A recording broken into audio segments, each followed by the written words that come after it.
Hey guys, it's Andy Cumbo Floyd. Oh, I forgot. I left part of my hair down. Surprised myself in my picture here. Raising a cup of hot tea to you today because it's freezing here. It's 8 degrees on the farm this morning. But I wanted to come and talk to you because a friend Ross suggested that I do a little something about how you do the work when you don't write full time. So if you have another full-time day job, or maybe you're parenting small children, or like me, you don't you don't have all day to write. You're often doing other things. He was curious about what I would have to say about that. So here's what I'd say. I don't Yep, I can say that confidently. I don't know any writers, and I know a ton of writers who write full time. Even people who work in the writing field like me full time, we're not spending all day writing our books or writing the things that we want to say, where I do a ton of editing and coaching as a way to pay my bills. I maybe on a good day write for 2 hours, and that includes everything for writing. I mean, blogging, researching, actually writing books, writing articles. On a good day, I do that for 2 hours. So that's probably what I would say is the most important thing. If you're thinking that your day job is getting in the way because if you had 8 hours a day you would just write, I'm just gonna tell you it's not true. Like, most people can't write for 8 hours a day. It's just too tiring.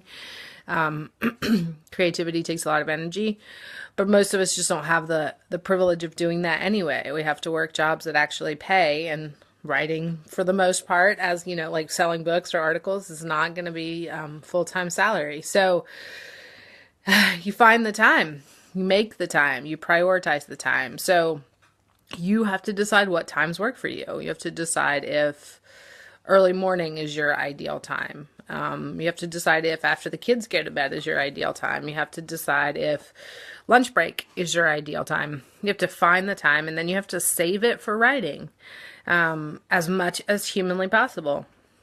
That's the only way to do this. Like, there's no secret formula. There's no magic trick. There's no, if I just do this, I'll write all the time. That doesn't exist. What exists is building a discipline that gets you to the page on a regular basis.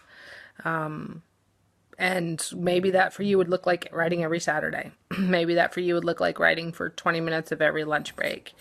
For me, it looks like writing usually in mid-morning because I get my other work done, usually my communication work done early. And then in the afternoon, I read.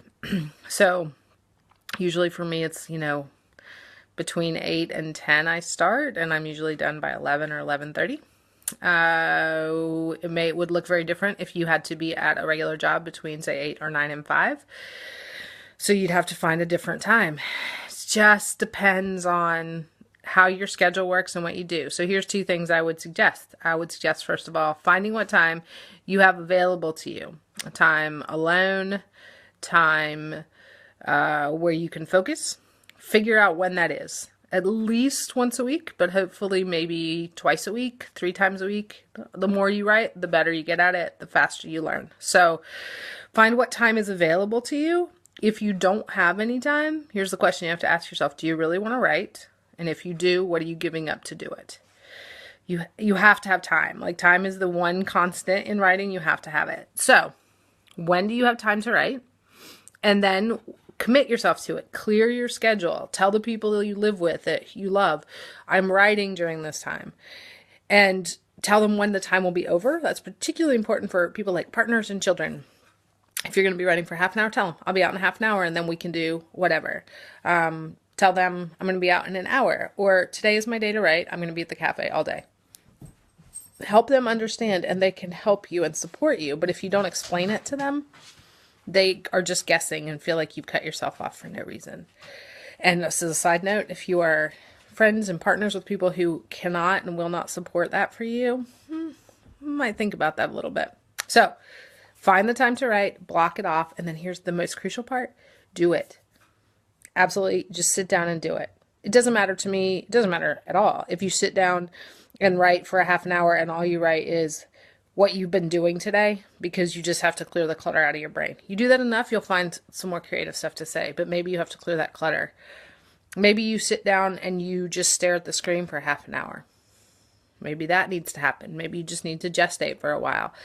Maybe you sit down and you pound out 1,000 awesome words that feel awesome today, and then tomorrow you read them and you're like, not awesome. Happens to me all the time. Just do it. Do the writing. Do the work. Show up for the time you set and do it. And commit yourself to do it for a whole month. A month of weeks of doing that. And then go back and look at what you've done and see how it is. Then tell me how it goes. If it helps, if you'd like a little accountability in the comments below, comment and tell me when you're going to write. And then come back and tell me if you do or you don't do it. Okay? That's the trick, Ross. Make the time. Do it. There's no magic formula. There's nothing that anybody that writes full time does differently than that. They make the time and they sit down and do the work. Hope that's helpful. Hope you guys have a good day. I'm off to sit by the wood stove and get warm. Love you all. Bye.